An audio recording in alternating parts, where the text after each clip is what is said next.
శ్రీమాత్రే నమః. సద్గురు జ్యోతిష్యాలయం నుండి 2026 జూన్ నెల 22వ తారీఖు నుండి 28వ తారీఖు వరకు ఈ వారం రాశి ఫలితాలు ఎలా ఉన్నాయి, మేషరాశి నుంచి మీనరాశి వరకు.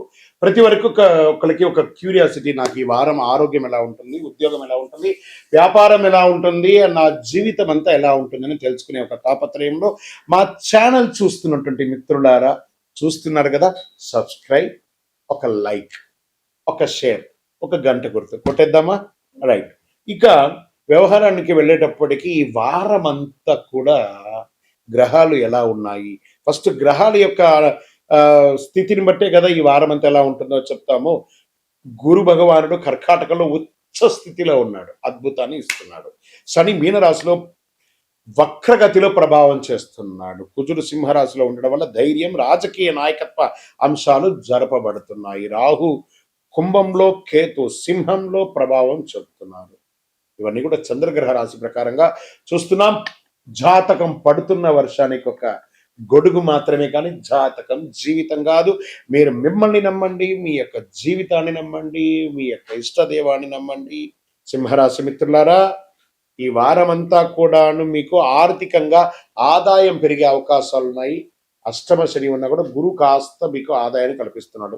విలాస ఖర్చులు నియంత్రించుకుంటే చాలా మంచిది. ఇంకా వ్యాపారంలో ఏం చేస్తారంటే బ్యాంకింగ్, ఐటీ, మార్కెటింగ్, మేనేజ్మెంట్ రంగాల వారికి చాలా అనుకూలంగా ఉంటుంది. సర్వీస్ సెక్టార్లో కొత్త క్లయింట్స్, ప్రాజెక్టులు వచ్చే అవకాశాలు ఉన్నాయి. ఉద్యోగస్తులకి ఉన్నతాధికారులతో సమావేశాలు ప్రయోజనకరంగా మారవచ్చు. ప్రమోషన్ లేదా కొత్త బాధ్యత లేదా కొత్త ప్రదేశానికి బదిలీ అయ్యే అవకాశాలు కూడా ఉన్నాయి. షేర్ మార్కెట్ ట్రేడర్లకు అందరికీ కూడా ఎవరైతే ఉన్నారో ఈ రాశి వాళ్ళకి మిశ్రమ ఫలితం, జాగ్రత్త. అధిక రిస్క్, వాలటైల్ బాగా ఉంటుంది, జాగ్రత్త. వ్యాపారస్తులకి కొత్త భాగస్వామ్యంతో జాగ్రత్తగా ఉండాలి. ఆ డాక్యుమెంటేషన్ అంతా, మీ యొక్క షేర్ అలోకేటింగ్ అంతా జాగ్రత్తగా చూసుకోండి. ఎక్స్పాన్షన్ ఆఫ్ యువర్ బిజినెస్ ఆలోచన మీ మైండ్లో ఉన్న కొన్ని వారాలు పోస్ట్పోన్ చేయండి. కోర్టు వ్యవహారాలు, పత్రాలు పరిశీలించండి, ఆలస్యంగా జరుగుతున్నాయి. రాజీ వర్గం మంచిది లేదా మీకు నెగిటివ్గా వచ్చే అవకాశాలు బాగా కనబడుతున్నాయి. రియల్ ఎస్టేట్ రిజిస్ట్రేషన్ పనులు ముందుకు సాగకపోవచ్చు. ఆస్తి విలువ పెరిగింది అనే ఒక పేచీ అంతా కూడా వస్తుంది, కాబట్టి జాగ్రత్తగా మధ్యవర్తిత్వం ద్వారా చూసుకోండి. రాజకీయాల్లో, సభల్లో, సమావేశాల్లో మీ మాట అదుపులో ఉండాలి. మీరు వదిలే ఒక మాట చాలా డిస్టర్బ్ అవుతుంది. ఇంకా సినిమా రంగం, టీవీ రంగం వాళ్ళకి, నటులు, యాంకర్లకి, గాయకులకి కొత్త ప్రాజెక్టులు ప్రారంభమయ్యే సూచనలు ఉన్నాయి. ప్రజల్లో గుర్తింపు పెరగడానికి మీ వంతు కృషి గట్టిగా చేయండి సోషల్ మీడియా ద్వారా. విదేశీయ ఉద్యోగం కోసం ప్రయత్నం చేసిన వాళ్ళకి ఇంటర్వ్యూ, వీసా ప్రక్రియలో పురోగతి ఉంటుంది. ఇమీడియట్గా సక్సెస్ అవుతుందని చెప్పడం కానీ పురోగతి అయితే ఉంటుంది. నేను కూడా ఖచ్చితంగా చెప్పచ్చు. కుటుంబ సభ్యుల మధ్య పెద్దల యొక్క సపోర్ట్ తీసుకోండి. ప్రేమికుల మధ్య భావోద్వేగమైనటువంటి నిర్ణయాలు తీసుకోకండి. పోటీ పరీక్షల్లో విద్యార్థులు మంచి అవకాశం ఉండి గుండె, రక్తపోటు, బ్లడ్ ప్రెషర్స్ ఇవన్నీ కూడా ఉంటుంది. వ్యాయామం అవసరం ఆరోగ్యపరంగా. వ్యవసాయదారులకి పత్తి, మిర్చి, మొక్కజొన్న సాగు రైతులకి అనుకూలంగా ఉంటుంది. ఓవరాల్ ఈ యొక్క అదృష్ట సంఖ్య 1, బంగారు రంగు చాలా కలిసి వస్తుంది. తూర్పు దిక్కు ప్రయాణం చాలా మంచిది. సూర్య భగవానుని ప్రార్థన చేయండి ఆరోగ్యం కోసం. గోధుమలు లేదా గోధుమ పిండి, పండ్లు, విద్యార్థులకి పుస్తకాలు ఇలాంటివి పంచి దానం చేయండి. అన్ని రకాలుగా అనుకూలం పొందుతారు. విజయోస్తు. ఇంకను మీ యొక్క వ్యక్తిగత జాతకం తెలుసుకోవడానికి మీ పరిసర ప్రాంతాల్లో ఉన్నటువంటి గురువుల్ని సంప్రదించండి. లేదు గురుగారు, మేము మీ దగ్గరనే తెలుసుకోవాలని అనుకుంటున్నాము. అయితే ఏం చేస్తారంటే డిస్ప్లేలో కనబడుతున్నటువంటి నెంబర్కి మీ పేరు, మీ డేట్ ఆఫ్ బర్త్, మీ ప్లేస్ ఆఫ్ బర్త్, మీ టైమ్ ఆఫ్ బర్త్ కంపల్సరీ పెట్టండి. వాట్సాప్ చేయండి, తప్పకుండా మా అడ్మిన్స్ మీకు రిప్లై ఇస్తారు. ఇంకా ఈ జాతకం కాకుండా మాకు ఏమైనా ఇంకా అదృష్టకరమైనటువంటి వస్తువులు ఏమైనా ఇస్తారంటే అతి శక్తివంతమైనటువంటి 48 రోజులు పూజ చేసినటువంటి కరుంగాళి మాల కూడా మన యొక్క ఆర్గనైజేషన్ నుంచి వస్తుంది. మన దేవాలయంలోనే పూజ చేసి అందిస్తున్నాము. కావలసిన వారు సంప్రదించారు. దేవుడు మనకు జీవితంలో పరీక్షలు ఎందుకు పెడుతున్నారని ఒక ప్రశ్న అడుగుతున్నారు. దేవుడు మనకు పరీక్షలు పెట్టడం, మనకు ఆయనకేం పని లేదండి. మిమ్మల్ని ఎంచుకొని మీకు పరీక్షలు పెట్టడం అనేది కాదు. మనం ఎంచుకున్నటువంటి దారి, ఆ దారిలో మనం పుట్టినప్పటి నుంచి మరణించేంత వరకు మీ యొక్క రాత ఇది అని చెప్పి రాసి పంపించేస్తాడు. అర్థమైందా? ప్రతి ఒక్కరికి కూడాను ఈ యొక్క తల్లిదండ్రులకి పిల్లవాడు గాను, ఒక భార్యకు ఒక భర్తకు భర్త భార్య గాను, భార్యకు భర్త గాను, పిల్లలు గాను, అత్తమామలు గాను, ఫ్రెండ్స్ గాను, ఉద్యోగం గాను, వృత్తి గాను నిర్ణయించబడింది మరణం వరకు. మరి ఇందులో వచ్చే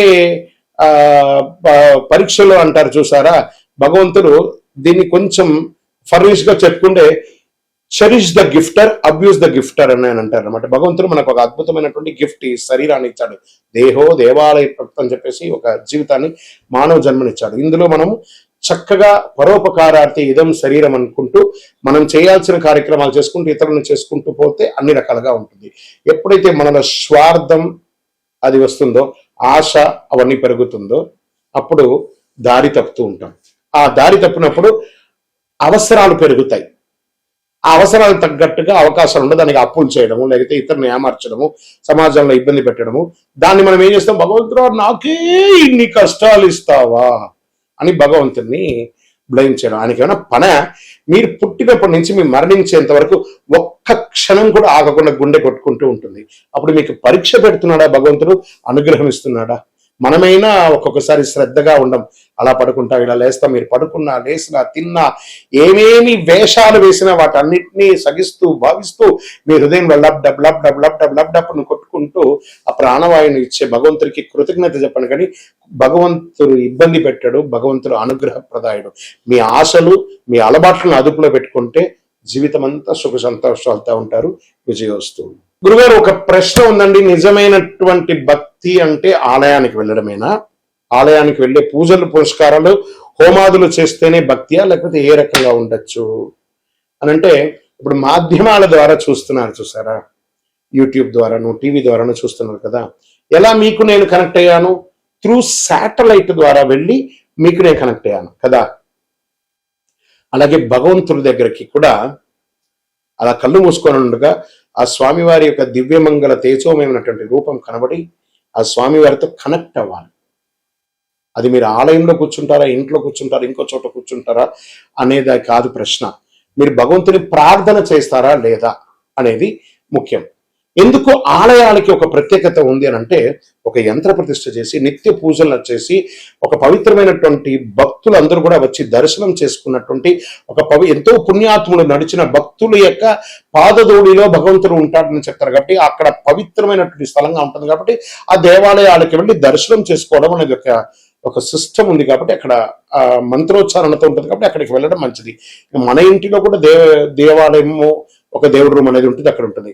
కానీ 24 గంటల సేపు మనలో ఆత్మ అనే ఒక దేవుడు మనల్ని పరీక్షిస్తూ చూస్తున్నాడు. తత్వమసి, దట్ ఈస్ కాల్ తత్ త్వం అసి. నువ్వు దేన్నైతే చూడడానికి, దేన్నైతే పొందడానికి ప్రపంచంలో తిరుగుతున్నావు అది నీలోనే ఉంది, చూసుకో. అహం బ్రహ్మాస్మి అని చెప్పాడు. భగవంతుడు నీలోనే ఉన్నాడు. శివం శివం శివం. ఈ శివం లేకపోతే దాన్ని శవం శవం శవం అంటారు. కాబట్టి దేవాలయానికి పూజ చేయాలా, నీలో పూజ చేయాలా అనేది కాదు. పూజ చేయి, కనెక్ట్ అయ్యి భగవంతుని. నువ్వు పూజించకపోతే కొట్టడు భగవంతుడు, కానీ పూజిస్తే నువ్వు ఇంకా బాగుంటావు. బాగా గుర్తుపెట్టుకోండి. ఆర్గ్యూ చేయడం వల్ల మనం బాగుంటామా, నెగిటివ్ అవుతామా అని అంటే, ఆర్గ్యూ చేయడం వల్ల నెగిటివ్స్ వస్తుంది. కానీ నువ్వు ఆర్గ్యూ చేయకుండా సైలెంట్ గా ఉంటే బాగా అయిపోతామంటే బాగా అయిపోమట, కానీ నెగిటివ్ అనేది తగ్గిపోతుంది. చాలదా? అదే భగవంతుడు. దేవాలయానికి వెళ్ళడం, మనం చేయడం అనేది కర్మ ఫలితం తప్పకుండా మనల్ని చేరుతుంది. అంటే కర్మ రిటర్న్స్ అంటారు చూసారా. అవును, ఎదుటి వాళ్ళకి ద్రోహం చేయాలి అని అనుకుంటే ఇక్కడ చూడండి, చెయ్యి నేను ఇలా పెట్టాను, నేను నిన్ను ఇలా ఇబ్బంది పెడుతున్నాను అని ఒకటి చెయ్యి అక్కడ చూపిస్తుంది. ఇక్కడ 1, 2, 3 వేళ్ళు నిన్ను చూపిస్తుంది. పైన భగవంతుడు చూస్తున్నాడు. 3 వేలు సమాజం నిన్ను చూస్తుంది, భగవంతుడు పైన చూస్తున్నాడు. కానీ నువ్వు చూపే వేలు ఒకటే అనమాట. అఫ్ కోర్స్ నువ్వు ఎవరికైనా చెడు చేస్తే 4 రకాలైనటువంటి చెడు నీకు రిటర్న్ ఖచ్చితంగా వస్తుంది. నువ్వు మంచి చెయ్యకపోయినా పర్లేదు, కానీ చెడు చేయకుండా ఉండు. అదే ఇతరులకు చేసే సమాజంలో ఒక మంచి విశేషం. అందుకే కర్మ రిటర్న్స్, విజయోస్తు. కృష్ణుడు మహాభారతంలో యుద్ధాన్ని ఎందుకు ఆపలేదు? ఇక్కడ మీకు మంచి ప్రశ్న. ఆయన కూడా, కృష్ణుడు కూడా యుద్ధం చేయమని చెప్పలేదు. మీరు బాగా గుర్తుపెట్టుకోవాలి. రథసారథిగా అర్జునుడికి పార్థసారథిగా కూర్చున్నాడు ఆయన. ఈయన పోయి యుద్ధం చేయడ కర్మణ్యేవా నివాసస్తే మాపడే సుఖదాసన. ఈయన ఏం చెప్పాడు? మనమందరూ కూడా 732 శ్లోకాలు ఉన్నటువంటి భగవద్గీతను శ్రీకృష్ణుల వారే మనకు అందించారు. కొన్ని అధ్యాయాల వరకు ఆ అర్జునుడు ఆయన ఒక రైడర్ లాగా చూశాడు, ఒక సారథి లాగా, ఒక డ్రైవర్ లాగా చూశాడు. అప్పటి వరకు నేను క్షత్రియుడిని, నేను ధర్మరాజు యొక్క తమ్ముడిని, పంచపాండవుల ఒకడిని అనే ఒక ప్రౌడ్తోనే ఆ అర్జునుడు ఉంటూ ఉంటాడు. ఆ యొక్క 11వ అధ్యాయాన్ని చెప్పేటప్పుడు విశ్వరూప అవతారం అని ఒకటి వస్తుంది. ఆ అధ్యాయంలో స్వామివారు విశ్వరూపం ధరించి అర్జునుడికి దర్శనం ఇస్తాడు. దర్శనం ఇచ్చి అప్పటి నుంచి అర్జునుడి యొక్క బాడీ లాంగ్వేజ్ మారిపోతుంది. ఎందుకంటే స్వామి ఎటు తల ఎత్తినా స్వామివారు కనబడట్లేదట. అంటే అంతటి మహానుభావుడికి యుద్ధం ఒక లెక్కన కాదు కదా. ఎంటైర్ భగవద్గీతలు ఎక్కడ కూడా యుద్ధం గురించి చెప్పలేదు. స్వామివారు చెప్పినటువంటి ఆ 700 శ్లోకాల భగవద్గీతలో కూడా యుద్ధం గురించి మాట్లాడలేదండి, జీవితం గురించే మాట్లాడారు. శ్రీకృష్ణుడు జీవితాన్ని ఉపదేశించడానికే ఉన్నాడే కానీ యుద్ధం గురించి ఉపదేశించడానికి కాదు. మనం ఆనందంగా ఉంటే శ్రీకృష్ణుడు ప్రేమగా కనబడతాడు. మనం కొంచెం మాలిన్యంగా ఉంటే అది యుద్ధ వాతావరణంగా కనపడుతుంది. మన యొక్క బుద్ధిలోని మంచి చెడు రెండు ఉంది కాబట్టి ఆ మంచి చెడుని ఎదిగి నువ్వు ముందుకు వెళ్ళు అని భగవద్గీతలో యొక్క సారాంశంగా శ్రీకృష్ణుడు చెప్పారు. కాబట్టి అందుకే శ్రీకృష్ణుడు యుద్ధం చేయమని చెప్పలేదు, అధర్మాన్ని మాత్రం జయించమన్నాడు కానీ యుద్ధం చేయమనలేదు. భయభక్తులతో ఉండాలి అన్నారు. భక్తి ఉంటే భయం ఎందుకు ఉండాలంటే భయభక్తులతో ఉండాలి.